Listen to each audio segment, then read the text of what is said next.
What's the meaning of bedlam?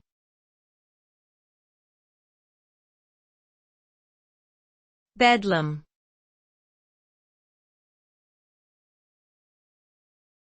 Bedlam.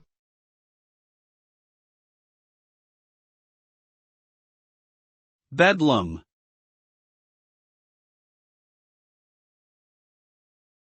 Bedlam.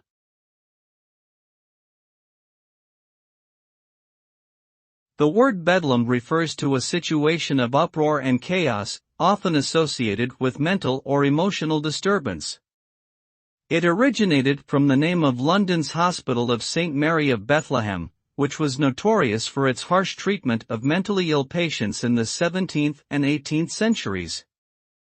The chaotic scenes and restless behavior of the patients gave rise to the term bedlam, which eventually became synonymous with any scene of disorder and confusion. Today, the word is often used figuratively to describe situations that are wild and uncontrollable, such as a crowded and chaotic concert or a political protest that turns violent.